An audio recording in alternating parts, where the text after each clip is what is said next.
आपका स्वागत है जनदर्पण न्यूज के कार्यक्रम कहिए जनार्दन में। मेरा नाम आनंदम है और आज के एपिसोड में हम चर्चा करेंगे लोकसभा चुनाव 2024 पर, जिसमें हम शिक्षा, रोजगार, चिकित्सा, कानून व्यवस्था व अन्य महत्वपूर्ण मुद्दों पर चर्चा करेंगे।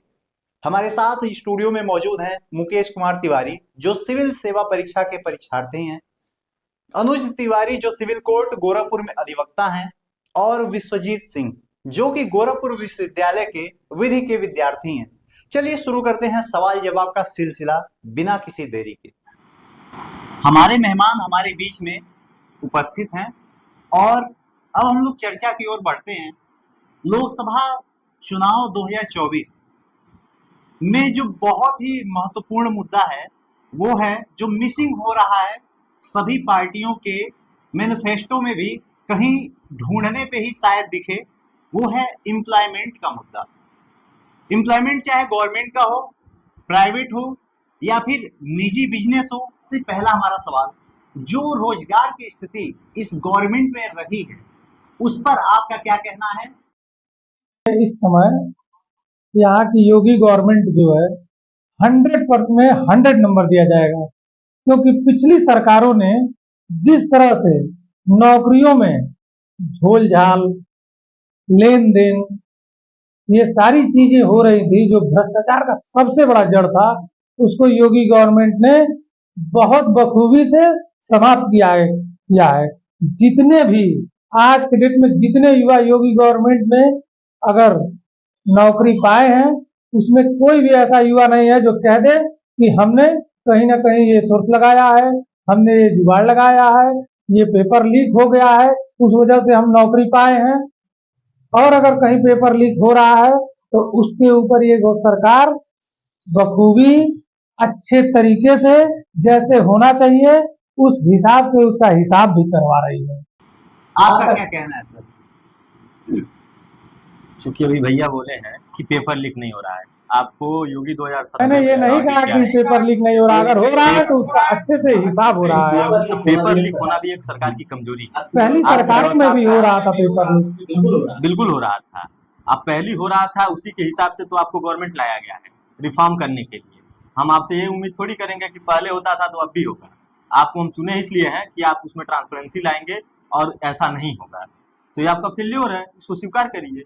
अब बात हुई कि नौकरी की, तो आप 2017 से 2024 तक के उत्तर प्रदेश सरकार की नौकरियां बता दीजिए।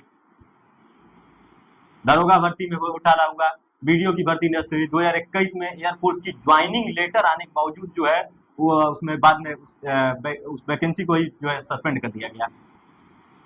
आप रोजगार के मुद्दों पे जब आप आंकड़े देखेंगे बेरोजगारी के, तो सरकार कम से कम 40% बेरोजगारी आई है। और ये मैं नहीं कह रहा हूं, ये मंत्रालय की रिपोर्ट है, भारत सरकार मंत्रालय की रिपोर्ट है कि सबसे ज्यादा 40 सालों में सबसे ज्यादा बेरोजगारी इस गवर्नमेंट में है।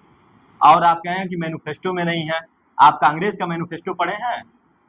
उसके मैनिफेस्टो में पहली और प्रारंभिक बिंदु है कि 30 लाख नौकरी गवर्नमेंट, हर एक महिला को 1 लाख रुपए, अगर गरीब महिला है 1 लाख रुपए उसके एक साल में, 8,000 रुपए पर मंथ। आप समझते हैं 8,000 रुपए पर मंथ से किसी भी महिला के उसके बच्चा अगर नहीं पढ़ रहा होगा वो पढ़ सकता है कहीं घूम लेके गोरखपुर जैसे शहर में। तो एम्प्लॉयमेंट के मामले में तो सीधे गवर्नमेंट फेल है। दूसरी बात, आप प्रधानमंत्री मोदी के मुंह से एक जगह आप बता दीजिए, पूरे भाषणों को उठा के दिखा दीजिए कि जहां उन्होंने नौकरी की बात की है। 2014 में यही प्रधानमंत्री मोदी जी आए और गवर्नमेंट हो या प्राइवेट सेक्टर हो, नौकरियां एम्प्लॉयमेंट का जब शब्द होता है तो एम्प्लॉयमेंट मतलब दोनों हो जाता है, ठीक है। तो दोनों में आप बताइए, एमएसएमई की बात कर रहे हैं, आप बता दीजिए जिस गांव से, हम भी गांव से बिलोंग करते हैं, आज तक जो है लघु सूक्ष्म उद्योग जो मंत्रालय है उसके हिसाब से हमारे गांव का कोई आदमी नहीं रोजगार किया। और वो एक न्यूज चैनल में बैठ के एक पत्रकार से बोलते हैं कि आपके न्यूज चैनल के ठीक बगल में जो है कोई आदमी पकौड़ा बेच रहा है, वो रोजगार है।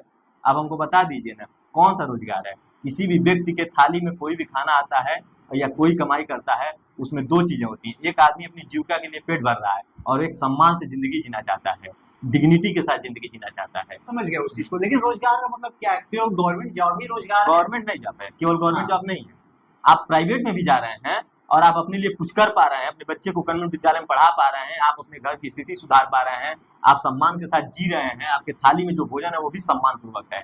भारत सरकार की और भी कई योजनाएं संचालित की जा रही हैं, जैसे कि मेक इन इंडिया है। तो इन सारी योजनाओं के माध्यम से रोजगार बढ़ाने की बात की जा रही है। स्किल इंडिया है, जिससे स्किल बढ़ाने की बात की जा रही है। तो मैं ये कहना चाहूँगा कि योजनाएं तो बहुत सारी बन रही हैं, लेकिन जो उनका वास्तविक उद्देश्य है, जो धरातल पे लाया जाना चाहिए, ठीक है, वो कहीं न कहीं पूरी तरह से पूरा होता हुआ नहीं दिख रहा है। जैसा कि मतलब 2 तस्वीर है, एक जीविका और रोजगार की बात हो रही है। तो रोजगार अगर आप इकोनॉमिक के दृष्टिकोण से देखेंगे, अर्थव्यवस्था के संदर्भ में देखेंगे, तो 2 प्रकार का रोजगार होता है। एक है संगठित क्षेत्र का रोजगार और एक असंगठित क्षेत्र का रोजगार होता है, ठीक है।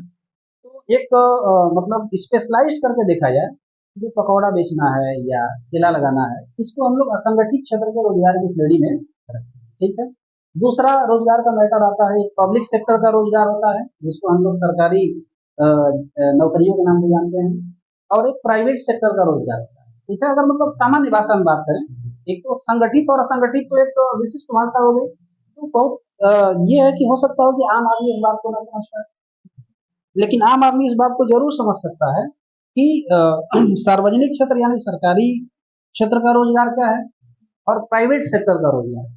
तो आपने जो बात यहाँ पर रखी है कि जीविका और रोजगार की बात, यानी कि जो रोजगार या जीविका होनी चाहिए वो सम्मान के साथ जीने की बात होनी चाहिए, ठीक है। बिल्कुल सही है, इसमें किसी को सहमति नहीं होनी चाहिए, क्योंकि संविधान ये कहता है कि सिर्फ रोजगार ही नहीं देना है, सिर्फ भोजन ही नहीं देना है, किसी भी व्यक्ति को गरिमापूर्ण जीवन जीने का अधिकार है। और गरिमापूर्ण जीवन जीने के अधिकार की बात हम तब तक नहीं कर सकते हैं जब तक किसी को उसकी योग्यता के अनुसार रोजगार ना दे। जब तक हम किसी को उसकी योग्यता के अनुसार रोजगार ना दे दें, तब तक हम गरिमापूर्ण जीवन की बात नहीं कर सकते हैं। जैसे कोई व्यक्ति अगर मान लीजिए एमटेक हो, आईआईटीज पढ़ा हो, राइट, और उसको हम कह रहे हैं कि तुम जाकर के सामान्य जगह पे भूजा बेचो, ठेला लगाओ, तौलियां बेचो, है, तो उसको हम मानेंगे कि भाई उसकी योग्यता के अनुसार उसे काम नहीं दे, ठीक है। तो अब बात आ गई मान लीजिए सरकारी क्षेत्र का रोजगार, प्राइवेट क्षेत्र का रोजगार, ठीक है। तो सरकारी क्षेत्र के रोजगार की फ्रीक्वेंसी को देखेंगे, पिछले लगभग 1 दशक की बात की जाए, तो ऐसा नहीं कि रोजगार क्रिएट नहीं हुआ, रोजगार क्रिएट हुए हैं, रोजगार मिला है लोगों को, लेकिन उसकी फ्रीक्वेंसी कम हुई है। जैसे पहले मान लीजिए कि हर 2 महीने, 3 महीने, 4 महीने पे एक विज्ञापन आ जाता था किसी न किसी सरकारी नौकरी का, तो उस विज्ञापन की फ्रीक्वेंसी वर्तमान में 1.5 साल 2 साल बढ़ गई है। जैसे मैं उदाहरण देना चाहूंगा, उत्तर प्रदेश जुडिशियरी, उत्तर प्रदेश एक जुडिशरी का एग्जाम होता है, लोअर जुडिशरी का। तो आप लोअर जुडिशरी का की बात करेंगे तो पिछले अगर 6 सालों में आप देखेंगे, पिछले 6 सालों में तो सिर्फ 2 बार वैकेंसी आई, ठीक है, और वो भी संतोषजनक सीट उसे नहीं माना जाता 6 साल। दूसरी बात वहां पर आ जाती है, जैसे उत्तर प्रदेश पुलिस भर्ती की बात आप ले लीजिए। अभी पुलिस की वैकेंसी कुछ महीनों पहले जो है उत्तर प्रदेश सरकार के द्वारा जारी की गई थी, जिसमें 60,000 या समथिंग कुछ सीटें थी। एग्जैक्ट आंकड़ा मैं अभी मिस कर रहा हूँ, लेकिन 60,000 से ज्यादा सीटें थी, ठीक है। उसमें समस्या ये आई भाई साहब कि जनरल वर्ग के जो अभ्यर्थी पिछली वैकेंसी में अंडर एज में बाहर हो गए थे, वो इस वैकेंसी में ओवर एज हो गया। तो ये एक बड़े अंतराल का सबसे बड़ा उदाहरण है कि जो अभ्यर्थी पिछली वैकेंसी में अंडर एज है, यानी फॉर्म नहीं भर सकते हैं, और जब सरकार वैकेंसी ला रही है दूसरे, मतलब उसी वैकेंसी को जब ला रही है, तो जो वहाँ अंडर एज है वहीं यहाँ क्या हो गए, जनरल कैंडिडेट ओवर एज हो गए। बाद में इसका विरोध हुआ, सरकार को अपनी गलती का एहसास हुआ, और मैं इस बात के लिए उत्तर प्रदेश सरकार को धन्यवाद देना चाहूंगा कि उसने इस गलती को सुधारा। बाद में उस एज को 3 साल उन्होंने इंक्रीज किया, बढ़ाया। तो दूसरा मुद्दा यह है कि जो पब्लिक सेक्टर के रोजगार हैं या फिर जो है प्राइवेट सेक्टर, तो प्राइवेट सेक्टर का रोजगार भी रोजगार है, चाहे वो संगठित क्षेत्र का हो या असंगठित क्षेत्र का, उसको भी रोजगार माना जाएगा। लेकिन प्राइवेट सेक्टर की दशा को सुधारने के लिए प्रयास किया जाना चाहिए। मेरा अपना एक मानना है, मेरा एक मत है, जो प्राइवेट सेक्टर में कर्मचारी कार्यरत है उनको भी गुणवत्ता युक्त जीवन जीने का आप अधिकार दीजिए। आप अपनी पॉलिसी ऐसे बनाइए कि उनको ये ना लगे कि कहीं ना कहीं जो हम श्रम कर रहे हैं, देश के विकास में योगदान दे रहे हैं, तो हमें उसका सही मूल्य नहीं मिल पा रहा है। क्योंकि जब तक हम उन्हें राइट नहीं देंगे, प्राइवेट सेक्टर की स्थिति को नहीं सुधारेंगे, कार्य की दशाओं को या फिर उनके सामाजिक सुरक्षा योजनाओं को, तब तक हम ये दावा नहीं कर सकते हैं कि प्राइवेट सेक्टर को हम बेहतर बना सकते हैं। इनकी अच्छी बात ये थी कि रोजगार तो मिलना चाहिए, पर उसके योग्यता के अनुसार मिलना चाहिए। योग्यता के अनुसार ये बहुत बड़ा मामला है कि किसी व्यक्ति की एलिजिबिलिटी जो है उसके साथ अगर उसको अपॉर्चुनिटी मिलती है, वह जो है हमारा संविधान जिस दृष्टि के साथ बना था, जिस सोच के साथ बना था, वह यही सोच थी कि आपको गरिमापूर्ण जिंदगी जीने के लिए जितने अवसर आपको मिलने चाहिए वो सरकार प्रोवाइड कराएगी, ठीक है। और तीसरी बात यह है कि जब हम अवसर अवसर जब हम कहते हैं तो एक बात आप याद रखिएगा कि आप प्राइवेट सेक्टर की बात तो कर रहे हैं, ठीक है, या गवर्नमेंट सेक्टर की बात करें। आप देखिए कि जो गवर्नमेंट संस्थाएं हैं वो दिन पर दिन प्रतिदिन उनकी जो है अव्यवस्था देखिए, उनके साथ सौतेला व्यवहार देखिए। तमाम यूनिवर्सिटियां हैं, आप गोरखपुर विश्वविद्यालय की बात कर लीजिए जहां माननीय खुद मुख्यमंत्री यहीं होम डिस्ट्रिक्ट के हैं, उसके बावजूद स्थिति मैं आपको बता रहा हूँ, गोरखपुर विश्वविद्यालय के चारों छात्रावास की स्थिति इतनी जर्जर है कि आप भाई साहब देख के आपको मतलब आप क्या आपको घृणा हो जाएगी। आप बताइए, प्रधानमंत्री मोदी जो है शौचालय, तमाम शौचालय की बात करें, हर घर शौचालय, आज विश्वविद्यालय शौचालय की स्थिति देख के आपको घृणा की, महिलाओं के लिए शुद्ध शौचालय नहीं है। रोजगार की एक समस्या जो है वो तो है, हाँ। और कहीं ना कहीं हम लोग ये मान रहे हैं कि पिछली गवर्नमेंट के अकॉर्डिंग जो है इसमें गवर्नमेंट जो जॉब है उसमें कुछ कमी आई है, और जो प्राइवेट सेक्टर है उसमें अपॉर्चुनिटी बढ़ी है, लेकिन अब उसमें भी कहीं ना कहीं इनसिक्योरिटी हमारे पास है। प्राइवेट सेक्टर में लोग इनसिक्योर हैं, जॉब को लेके कब रहेगा कब चला जाएगा वो टोटली डिपेंड होता है कंपनियों के ऊपर। इन केस अगर कंपनियां आपको बाहर कर देती हैं तो उस बीच में आपकी जीविका कैसे चलेगी, आप कैसे अपना परिवार का पालन पोषण करेंगे, ये एक बहुत ही ध्यान देने की बात है प्राइवेट सेक्टर के लिए। इसके साथ साथ सर ने एक बात कही कि योग्यता के अनुरूप जॉब होनी चाहिए, तो हम लोग पहले बात कर लेते हैं योग्यता की ही, शिक्षा यानी शिक्षा की। जो शिक्षा संस्थान है हमारे शिक्षण संस्थान जो है वो गुणवत्ता युक्त आपकी शिक्षा दे पा रहे हैं या नहीं, या केवल हम डिग्रियां लेकर के बैठ जा रहे हैं, और वो डिग्रियां जब हम लेकर के कहीं जा रहे हैं तो उस योग्य ही नहीं है कि हम वहां से एक अच्छा रोजगार प्राप्त कर सकें। इस पे आप लोगों का क्या कहना है? शिक्षा की गुणवत्ता के ऊपर आपकी क्या राय है सर? देखिए, आप जब एजुकेशन की बात कर रहे हैं, शिक्षा की गुणवत्ता की बात कर रहे हैं, तो आपको एक जानकारी के लिए अच्छी बात बताऊं कि पूरे भारत में जो वोटिंग होती है वह प्राइमरी विद्यालयों में ही होती है, सरकारी स्कूलों में ही होती है। जी, हमको ये बात देखना चाहिए, हर आदमी को देखना चाहिए, हर मतदाता को देखना चाहिए कि कन्वेंट विद्यालय में वोटिंग नहीं होती है। आप जिस प्राइमरी में आप वोट देने जा रहे हैं उस प्राइमरी की स्थिति देख लीजिए, वहां कितने बच्चे आपके गांव के पढ़ रहे हैं, जिस गांव में मतदान हो रहा है, क्या प्रोडक्टिविटी है, सरकार इस पे कितना काम की, उसके बाद बटन दबा दीजिए, कोई दिक्कत नहीं। जितने मतदान काउंट होते हैं बड़े बड़े संस्थानों में होते हैं, यूनिवर्सिटी में होते हैं, इंटर कॉलेजों में होते हैं, उनकी स्थिति देख लीजिए।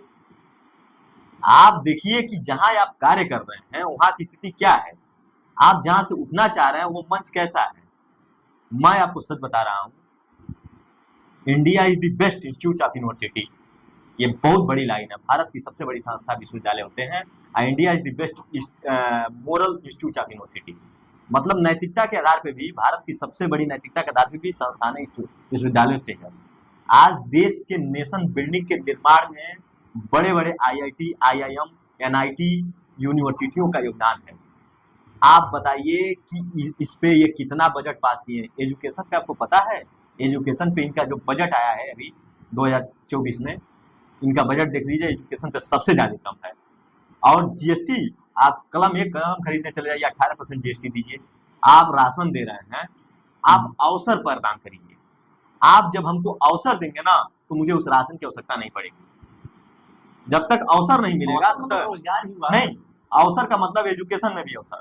आप जो प्राइमरी की फीस है, जो इंटर कॉलेजों की फीस है, आप उन पे काम करिए ना। आप उसमें एक तो वैकेंसी निकालिए, टीचर भरिए, गुणवत्तापूर्ण वैकेंसी हो, ट्रांसपेरेंसी हो, यूनिवर्सिटियों में नियुक्ति जो है, नियुक्ति की प्रणाली कैसी होनी चाहिए, एग्जाम कराइए। आप इंटरव्यू बंद कमरे में ले रहे हैं, इसका क्या होगा?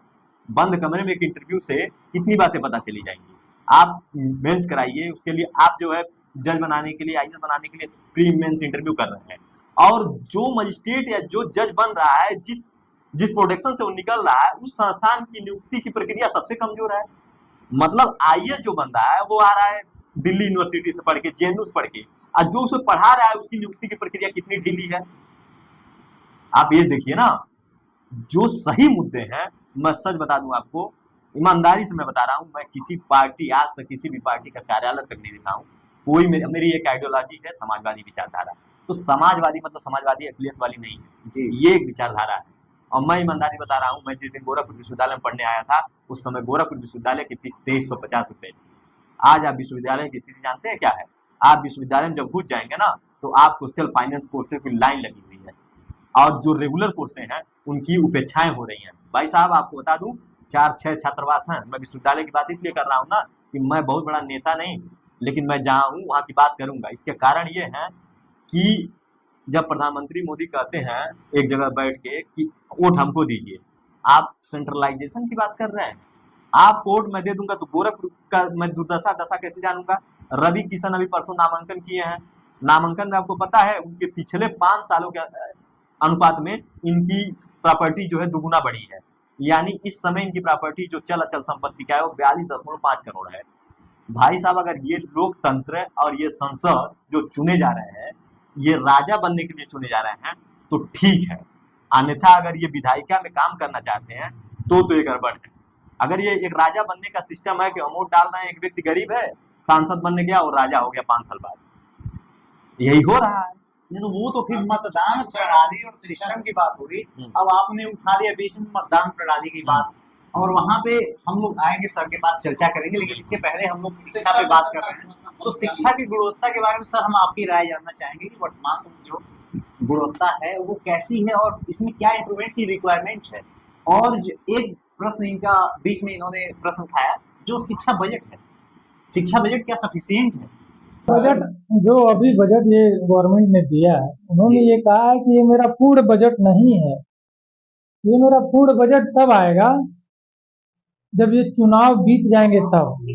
एक बात है, लगातार हम 10 साल में देख रहे हैं इनकी शिक्षा बजट मैक्सिमम 2 से 3%, इससे ज्यादा कुछ है ही। शिक्षा पे ये लोग काम कर रहे हैं और ये सरकार अगर शिक्षा पे अगर ध्यान नहीं दे रही है तो फेल्योर है।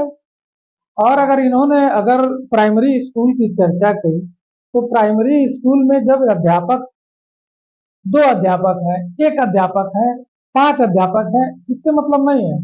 वहाँ स्टूडेंट कितने हैं पढ़ने आ रहे हैं, वो अध्यापक पढ़ा कितना रहा है, इस पे भी तो चर्चा होनी चाहिए। वो सैलरी ले रहा है सरकार से, घर बैठ के पढ़ा रहा है, तो सरकार कहाँ तक काम करेगी? यहाँ पे तो जनता को भी तो जागरूक रहना चाहिए। वो अपने बच्चे को वहां भेजे और पूछे, सवाल पूछे उस अध्यापक से कि आप पढ़ा क्यों नहीं रहे हैं। बताइए, उत्तर प्रदेश की मैं बात कर रहा हूँ, प्राइमरी स्कूल में कितने अध्यापक होंगे?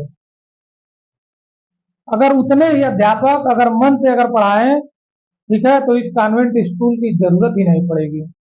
आपने कहा ना एम्प्लॉयमेंट, अगर सरकारी एम्प्लॉय ही अच्छा काम करने लगे तो प्राइवेट की आवश्यकता ही ना पड़े। ये लोग सैलरी सरकार की लेंगे और काम कहीं और करेंगे, तो कहाँ से सरकार वो करेगी? कितना एम्प्लॉयमेंट लाएगी भाई? एक बहुत बड़ा उदाहरण मैं बता रहा हूँ। सरकार की मंशा और सरकार के कामों में दोनों में अंतर होता है। मंशा और जब एक्शन में आती है चीजें दोनों अलग होती है, ठीक है। एक हमारे सोच में होती है और एक जब मैं जमीन पर उतार देता हूँ। अरविंद केजरीवाल, आप दिल्ली में किसी भी व्यक्ति से आपका कोई रिलेटिव को पूछ लीजिए, दिल्ली में जितने विद्यालय हैं गवर्नमेंटेड, अरविंद केजरीवाल ने उसकी स्थिति पर इतना काम किया है कि कन्वेंट विद्यालयों की स्थिति वैसी नहीं है। मैं दावे के साथ कहता हूँ इस बात को, कोई पक्ष हो विपक्ष हो। आप सुने होंगे बीजेपी प्रवक्ता है गौरव, ठीक है, करके गौरव भाटिया, वो जो है एक आम आदमी के प्रवक्ता को चैलेंज कर दिया। उन्होंने एकदम सीधा कहा कि आप आइए कन्वेंट विद्यालयों में, इसमें गवर्नमेंट विद्यालयों में जो दिल्ली के हैं। मैं बता रहा हूँ भाई साहब, उसकी स्थिति इतनी तगड़ी है कि आप जो है दिल्ली के जितने प्राइमरी स्कूल हैं उसकी स्थिति आप समझ लीजिए कि उत्तर प्रदेश के तमाम बड़े बड़े कन्वेंट विद्यालयों की स्थिति वैसी नहीं है। तो सरकार की जब मंशा रहेगी ना तो काम एक बहुत अच्छा काम एजुकेशन और वो दिखाया है, उनको देना चाहिए।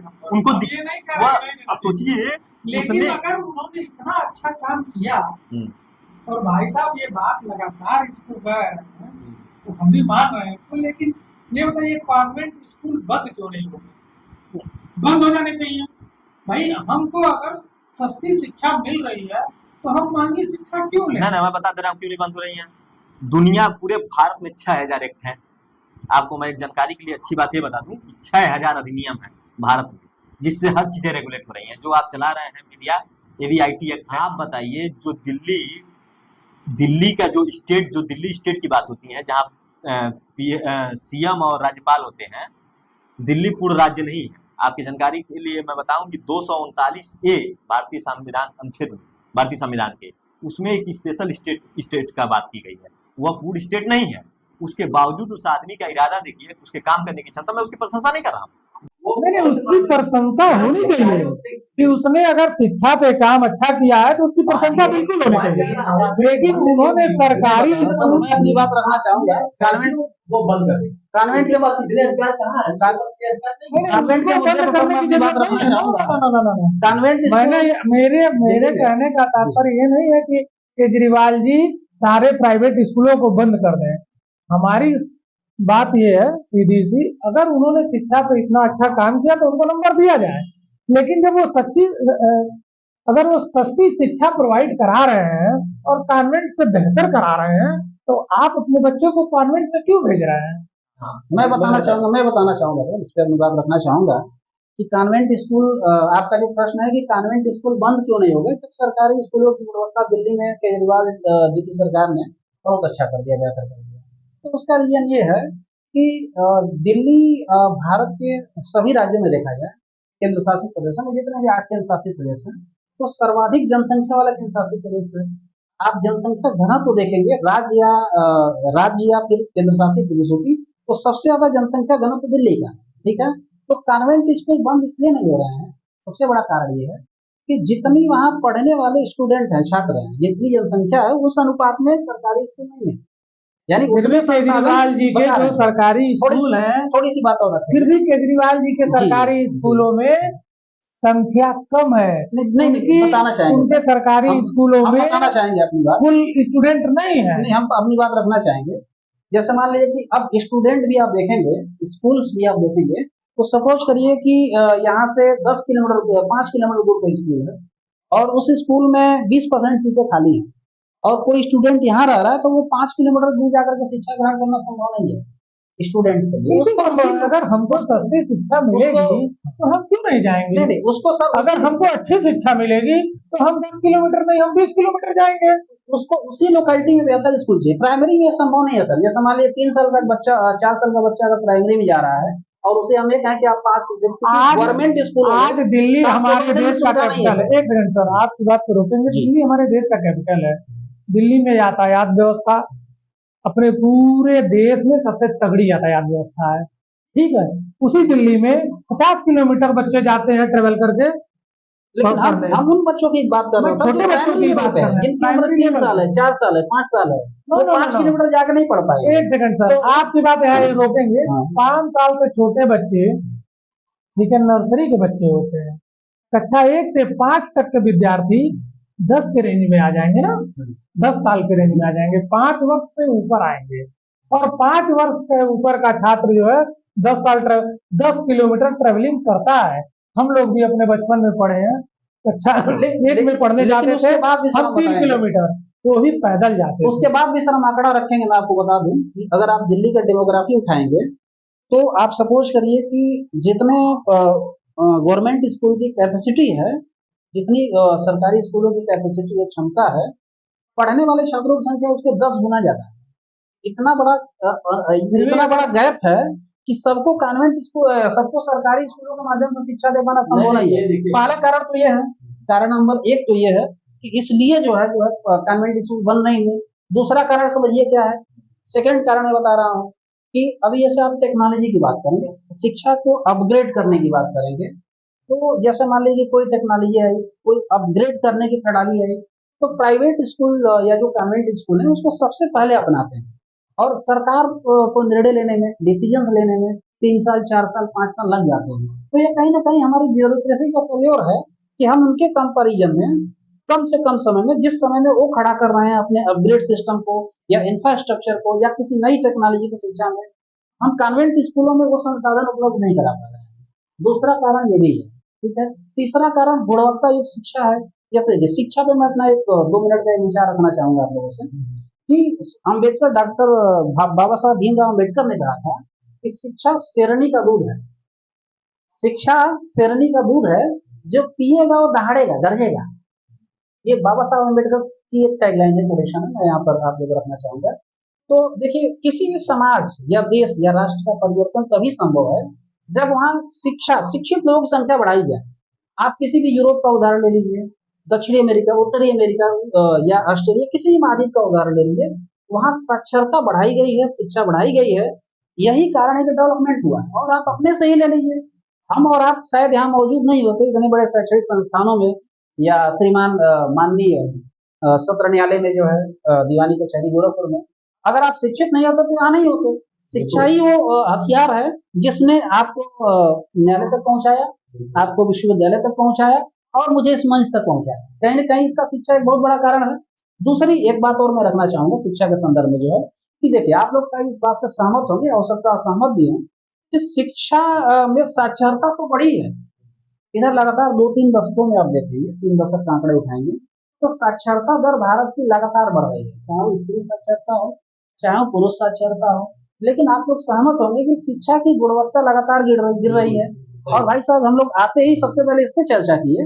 आपने एक उदाहरण रखा था, मैं इन्हीं का उदाहरण रखना चाहूंगा यहाँ पर, कि जो पढ़े लिखे लोग भी जो हैं, उनके अंदर भी संस्कार कहीं न कहीं, यानी गुणवत्ता युक्त शिक्षा पर एक सवाल उठा रहा है। यानी शिक्षक लोग कहीं न कहीं ये गुणवत्ता युक्त शिक्षा पर एक सवाल उठा रहा है। बिल्कुल ये अगर इस तरह की चीजें होने, समाज में अपराध बढ़ रहा है, अनैतिकता बढ़ रही है, तो कहीं न कहीं हम इसे शिक्षा के प्रसार के रूप में नहीं देख सकते। साक्षरता तो बढ़ रही है, लेकिन हम ये कहना चाहेंगे कि गुणवत्ता युक्त शिक्षा क्या हो रही है, निरंतर घट रही है कहीं न कहीं।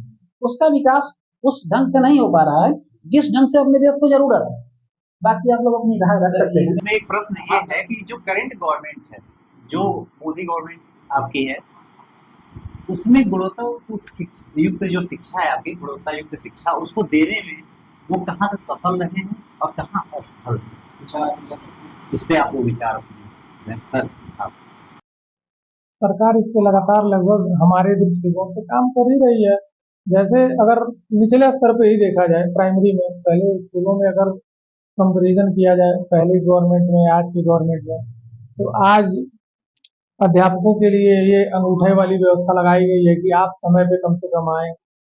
पहले ऐसी व्यवस्थाएं नहीं थी, आज है। आप 5 बजे तक विद्यालय में रहें, उसके लिए भी एक अंगूठा लगाइए, जिससे कि ये पता चले। तो कहीं ना कहीं सरकार ने उस पर तो कदम उठाया ना। सर, इससे गुणवत्ता का कैसे क्या लेना देना? जैसे मान लीजिए कि कोई शिक्षक है और वो विद्यालय में जाके बैठा हुआ है, अब उसने मॉनिटरिंग उसकी कैसे करेंगे? ये एक नैतिकता की समस्या। देखिए, मैं बताना चाहूंगा, गवर्नमेंट, ये भाई साहब समाज का फेल्योर है। ये किसी शासन प्रशासन के स्तर से सुधारा नहीं जा सकता है। हम स्वयं उस व्यक्ति में एक नैतिक बल पैदा करें कि वो अपने कर्तव्यों को लेकर के जागरूक रहे। या तो उस टीचर का कर्तव्य है कि वो स्कूल में गया, अंगूठा लगाया, बैठा हुआ है, कुछ करना नहीं चाह रहा है, राइट, उसके अंदर एक नैतिक बल पैदा किया जाए, उसके अंदर एक जज्बा पैदा किया जाए कि भाई जो कार्य आपको मिला हुआ है वो बहुत ही मुख्य दायित्व है। आप कई पीढ़ियों का भविष्य सुधारने वाले हैं या भविष्य बिगाड़ने वाले हो, आपके हाथ में जो है, ठीक है। तो उनके अंदर केवल नकारात्मक बताया करके हम चीजों को नहीं सुधार सकते हैं। बहुत सारे सकारात्मक पहल भी, जैसे एक सिद्धांत होता है दंड और पुरस्कार, तो दंड के साथ साथ पुरस्कार के सिद्धांत को भी लागू किया जाना चाहिए। अगर कोई शिक्षक अच्छा काम कर रहा है तो आप उसे पुरस्कृत करिए, सार्वजनिक मंच पर बुला करके आप उसको सम्मानित करिए, उसको प्रमोट करने के लिए आगे ले आइए समाज में। बिल्कुल, शिक्षकों को सरकार सम्मान तो दे ही रही है। एक चीज आप वॉच करिए भैया कि प्राइमरी स्कूलों की स्थिति में अगर मैं फोकस करूं उस पर, तो हम भी प्राइमरी में पढ़े हैं, भैया भी पढ़े हैं, आप भी पढ़े हैं। अब जो प्राइमरी में हम लोग पढ़ के इतने बड़े, मतलब आप एक अवसर इतना यहाँ एक मंच पे दे रहे हैं, ये सामान्य बात नहीं, क्योंकि हम लोगों को कुछ लोग सुनेंगे, तमाम लोग सुनेंगे, वहाँ कमेंट करेंगे। तो एक ये अवसर जो है ये कैसे मिला है उस प्राइमरी से, जहाँ आप एपीजे अब्दुल कलाम को, मैं बता रहा हूँ, एपीजे अब्दुल कलाम जब अंतिम बार भाषण दे रहे थे तो एक बहुत अच्छी बात उन्होंने ये कही कि इस दुनिया में मैं 3 लोगों को महान मानता हूँ। शिलांग में जब भाषण दे रहे थे, जो उनको हार्ट अटैक आ गया था, अब मुझे वो याद नहीं है कि तारीख क्या थी, उसी दिन वो मरे थे, जुलाई का करीब था, 16 जुलाई या 17 जुलाई था, ठीक है। तो उस समय वो 3 लोगों को महान बताए थे। उस समय IIT IIM बड़े बड़े इंस्टीट्यूट के प्रोफेसर बैठे थे और उनको ये लग रहा था कि 3 लोग कौन महान है जिसे मैं जानना चाह रहा। मुंह बाए खड़े थे लोग। उन्होंने कहा माता पिता एक प्राइमरी का टीचर। बताइए, इस देश का मिसाइल मैन कहे जाने वाले एपीजे अब्दुल कलाम भाग्य विधाता भारत के वो इंसान प्राइमरी की टीचर को कहाँ दर्जा दे रहा है, माता पिता के बाद, और आज उसकी स्थिति पे चर्चा ही नहीं हो रही है। यही मैं शुरुआती बिंदु पे कहा हूँ कि जहां वोट डालने जा रहे हैं उस प्राइमरी स्कूल की स्थिति और नैतिकता की जो बात हो रही है, नैतिकता मर क्यों गई? आखिर आज एक टीचर क्यों ग्लैमर से जिंदगी जीना चाहता है, क्यों नहीं वो ड्यूटी परफॉर्मेंस कर रहा है? ये भी एक बड़ा सवाल है। यानी उसकी जो शिक्षा दीक्षा हुई है वो शिक्षा दीक्षा तो पा रहा है, उसके साथ वह नैतिक मूल्यों को खोता जा रहा है। सर, जो भी हम लोगों ने आज की चर्चा की है, बहुत सारे रोजगार के मुद्दे पे बातें हुई, शिक्षा के मुद्दे पे बातें हुई और तमाम प्रकार की अन्य बातें भी हुई उसमें। इसी प्रकार से नेक्स्ट डिबेट में जब भी हम करेंगे तो उसमें हम लोग एक मुद्दा हम अभी बता दे रहे हैं अपने दर्शकों को भी कि हम डायरेक्ट डेमोक्रेसी पे चर्चा करेंगे, और वो जो भी डिबेट होगा वो डायरेक्ट डेमोक्रेसी का पूरा सेशन ही होगा। इसके ऊपर आम जनता की राय, विशेषज्ञों की राय और हर प्रकार से इस पे हम लगातार चर्चा करते रहेंगे और लोगों की राय लेते रहेंगे। तो हमारे विशेषज्ञ आते रहेंगे यहाँ पे या फिर हम विशेषज्ञों के पास जाते रहेंगे। तो आप लोगों ने जो समय दिया इसके लिए बहुत बहुत धन्यवाद आप लोगों का। मिलते हैं, बहुत बहुत धन्यवाद आपको। वेलकम। मिलते हैं अगले एपिसोड में, फिर हम किसी अन्य मुद्दे के साथ या इसी मुद्दे पे किसी अन्य आम व्यक्ति या फिर कुछ खास जो विशेषज्ञ हैं अपने विभाग के, उनसे चर्चाएं होंगी। देखते रहिए दर्पण न्यूज नेटवर्क। धन्यवाद।